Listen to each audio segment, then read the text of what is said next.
ನಮಸ್ಕಾರದವರೇ, ಎಲ್ಲರೂ ಹೇಗಿದ್ದೀರಾ? ನಾನು ತುಂಬಾ ಚೆನ್ನಾಗಿದ್ದೀನಿ, ನೀವು ಕೂಡ ಚೆನ್ನಾಗಿದ್ದೀರಾ ಅಂತ ಅನ್ಕೊಳ್ತಾ ಇದ್ದೀನಿ. ಇವತ್ತು ನಾನು ಹೋಗ್ತಿರೋದು ನಾಗರಬಾವಿಗೆ. ಅಲ್ಲಿ ಏನ್ ಸ್ಪೆಷಲ್ ಅಂತ ಹೇಳೋಕ್ಕೂ ಮುಂಚೆ ಮುಂದಿನ ಅಪ್ಡೇಟ್ಸ್ ಗಳಿಗಾಗಿ ನನ್ನ ಚಾನಲ್ ನ ಸಬ್ಸ್ಕ್ರೈಬ್ ಮಾಡಿ, ಲೈಕ್ ಮಾಡಿ, ಹಾಗೆ ನಿಮ್ ದೋಸ್ತರಿಗೆ ಶೇರ್ ಮಾಡಿ.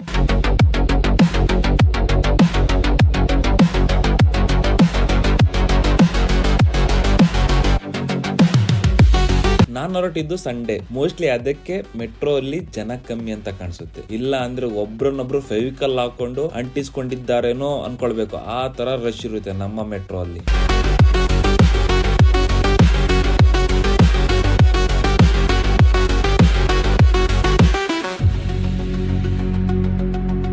ಅಂತೂ 40 ಮಿನಿಟ್ಸ್ ಆದ್ಮೇಲೆ ನಾಯಂಡಹಳ್ಳಿ ಮೆಟ್ರೋ ಸ್ಟೇಷನ್ ಗೆ ಬಂದೆ. ಇಲ್ಲಿ ಬಂದ್ರೆ ಸ್ಟೇಷನ್ ಪೂರ್ತಿ ಖಾಲಿ ಆಗಿತ್ತು. ಇಲ್ಲಿಂದ ನಾಗರಬಾವಿ ಸರ್ಕಲ್ ಗೆ ಹೋಗೋಣ ಅಂತ ಅನ್ಕೊಂಡು ಮುಂದೆ ಬಂದೆ. ಬಾಸ್ ಗಜಾವರ ಫೋಟೋ ನೋಡಿದೆ ಸ್ಟೇಷನ್ ಅಲ್ಲಿ, ಮಸ್ತ್ ಆಗಿತ್ತು.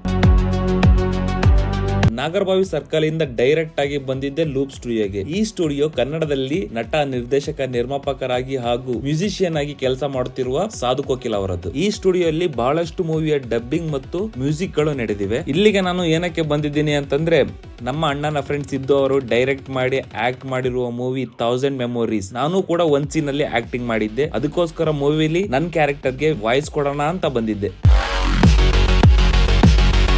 ಸ್ಟುಡಿಯೋಗೆ ಬಂದ್ಮೇಲೆ ಟಾಪ್ ಫ್ಲೋರ್ಗೆ ಹೋಗಿ ಊಟ ಮುಗಿಸಿ ಡಬ್ಬಿಂಗ್ ಸ್ಟಾರ್ಟ್ ಮಾಡೋಕೆ ಅಂತ ಬಂದೆ.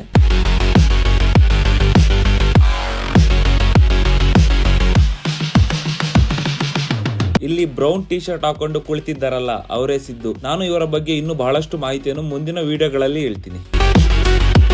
ಡಬ್ಬಿಂಗ್ ಸ್ಟಾರ್ಟ್ ಆಯ್ತು. ಆರ್ಟಿಸ್ಟ್ ಡಬ್ಬಿಂಗ್ ಮಾಡ್ತಿದ್ರು.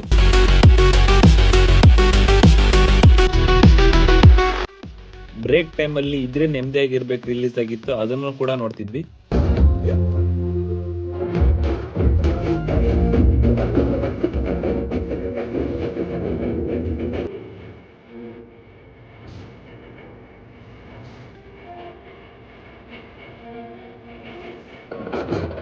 ನೆಕ್ಸ್ಟ್ ಇನ್ನೊಂದು ವಾಯ್ಸ್ ಡಬ್ ಆಯ್ತು. ಅದಾದ್ಮೇಲೆ ನನ್ ಟೈಮ್ ಬಂತು. ನಾನು ನನ್ನ ಕ್ಯಾರೆಕ್ಟರ್ಗೆ ಡಬ್ಬಿಂಗ್ ಮುಗಿಸಿ ಕ್ಯಾಬಿನ್ ಅಲ್ಲಿ ಇರೋರ್ಗೆಲ್ಲ ಬಾಯ್ ಹೇಳಿ ಮನೆಗೆ ಹೋಗೋಣ ಅಂತ ಬಂದೆ.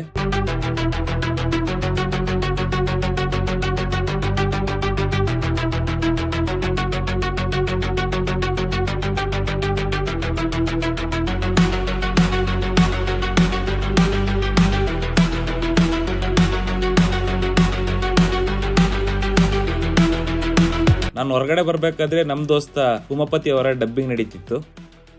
ಸರಿ ಮನೆಗೆ ಹೋಗೋಣ ಅಂತ ಸ್ಟುಡಿಯೋದಿಂದ ಹೊರಗೆ ಬಂದು ಮೆಟ್ರೋ ಹತ್ಕೊಂಡು ಮನೆಗೆ ಬಂದೆ.